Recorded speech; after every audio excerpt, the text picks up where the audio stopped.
संरचनात्मक और कार्यात्मक इकाई है। और इसे ये क्यों कहा जाता है? क्योंकि हमारा जो शरीर है वो किससे बना होता है? बेसिकली कोशिकाओं। कोशिकाओं को इंग्लिश में क्या बोलते हैं? सेल्स। ठीक है, तो जिस तरह से एक मकान बनाने में ईंटें, बहुत सारी ईंट मिलती है ना, छोटी इकाई क्या होती है मकान बनाने की? ईंट। ईंटों से मिलकर दीवार, दीवारों से मिलकर कमरा, और कमरे से मिलकर फिर दीवारों से मिलकर एक कमरा बनता है। ठीक उसी तरह से जो कोशिकाएं होती है वो हमारे शरीर की सबसे सूक्ष्मतम इकाई है और संरचनात्मक इकाई है। इनसे मिलकर बहुत सारी कोशिकाएं जब मिलती है तो ऊतक बनाते हैं। ऊतक जब आपस में मिलते हैं तो अंग बनाते हैं, और बहुत सारे अंग जब आपस में मिलते हैं तो एक अंग तंत्र बनता है।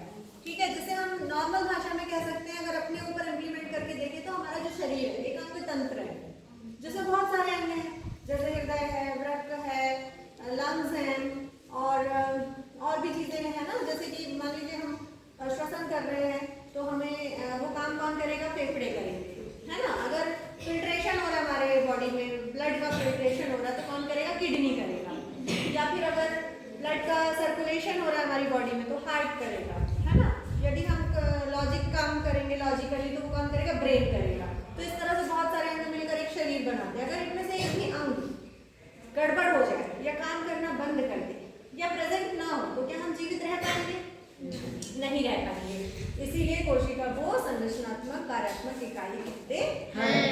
ठीक है, फिर इसके बाद कोशिका जो होती है वो एक तो यूकैरियोट जीव होते हैं और एक प्रोकैरियोट होते हैं। तो यूकैरियोट उच्च कोटि के, प्रोकैरियोट प्राथमिक, प्रा जो लगा हुआ उससे समझो आप कि प्रिमिटिव जो जीव होते हैं वो होते हैं प्रोकैरियोट, जैसे अमीबा, पैरामीशियम, यूग्लिना, ये प्रोकैरियोट्स होते हैं। यूकैरियोट्स उच्च श्रेणी के, जैसे कि मनुष्य, गाय, बकरी, बैल, उच्च श्रेणी के, जिनमें बकायदा सारे अंग तंत्र होते हैं, सारे अंग होते हैं जो अपना अपना कार्य अलग अलग करते हैं। श्वसन का काम कोई करेगा, किडनी का काम अलग अंग करेंगे, तो डिफरेंशिएशन ऑफ ऑर्गन तो यूकैरियोट्स में होता है। अब मैं आपको बताऊंगी कोशिका दो प्रकार की होती है।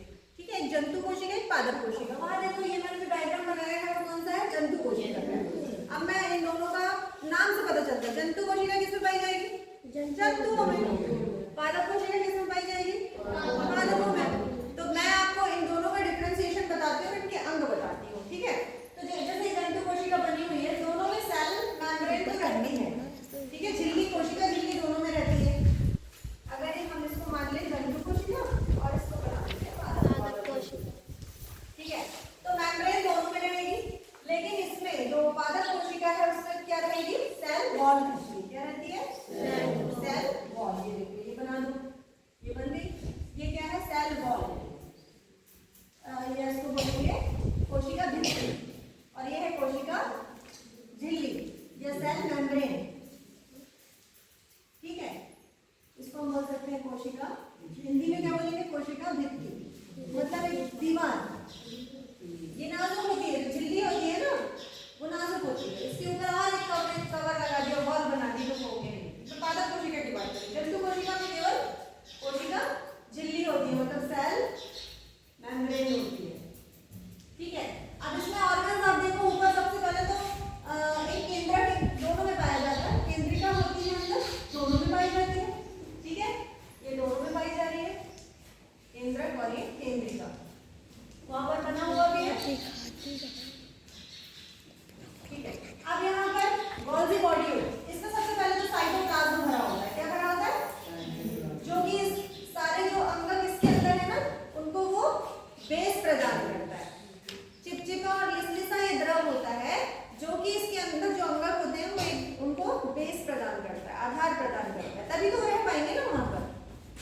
तो इन दोनों में साइटोप्लाज्म होता है, जिसको हिंदी में कहते हैं कोशिका द्रव्य। क्या कहते हैं? कोशिका द्रव्य। कोशिका द्रव्य दोनों में पाया जाता है। अब इसके बाद अंग कौन कौन से पाए जाते हैं जो कॉमन होते हैं? तो सबसे पहले एक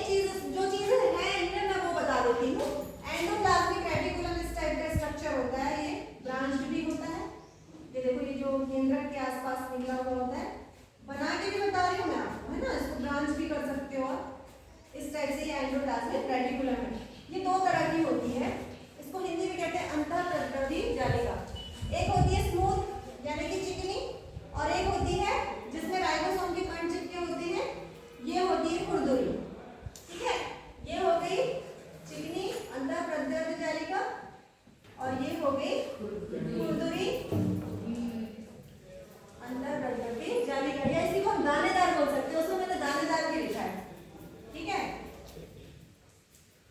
तो इसमें भी सेम ये पाया जाता है, दोनों में कॉमन है, दोनों में ये पाया जाता है। देखो मैं कैसे बना रही हूँ, आपको भी इस टाइप से बनाना है, इजी है बहुत, इसी को ब्रांच कर सकते हैं, ठीक है। अब इसमें और क्या पाया जाता है, वैक्यूल पाया जाता है। वैक्यूल यानी क्या होता है,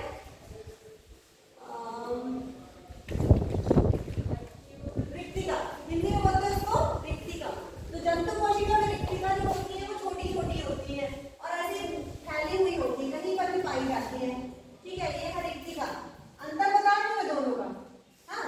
जबकि पादप कोशिका में जो रिक्तिका होती है वो बड़ी होती है और संख्या में कम होती है, और कैसी होती है, बड़ी होती है पादप कोशिका। ये एक अंतर हो गया, ठीक है। अब इसमें गोल्जी बॉडी दोनों में पाई जाती है। गोल्जी बॉडी कैसी रहती है, जैसे केले एक दूसरे के ऊपर रखे रहते हैं ना, देखो ये मैं वैसे बना रही हूँ प्लेट के समान, जैसे केले रख दिए तो तुम इसको बना दो पैचेस, यहाँ पर तुम्हारा डायग्राम बन जाएगा। ये क्या है, ये है गोल्जी बॉडी। इसमें भी वही पाई जाएगी, वैसे ही रख दो जैसे तुम केले सजा के रख दो इस प्लेट के, ठीक है। ये क्या हो गया, गोल्जी बॉडी। गोल्जी बॉडी इसका काम होता है रिक्तिका को बनाता है, सॉरी लाइसोसोम को बनाता है। लाइसोसोम क्या होते हैं, इनमें छोटे छोटे लाइसोसोम की ये थैलियां पाई जाती हैं जिसमें पाचक एंजाइम्स भरे होते हैं। क्या भरे होते हैं, पाचक एंजाइम, दोनों में पाया जाता है।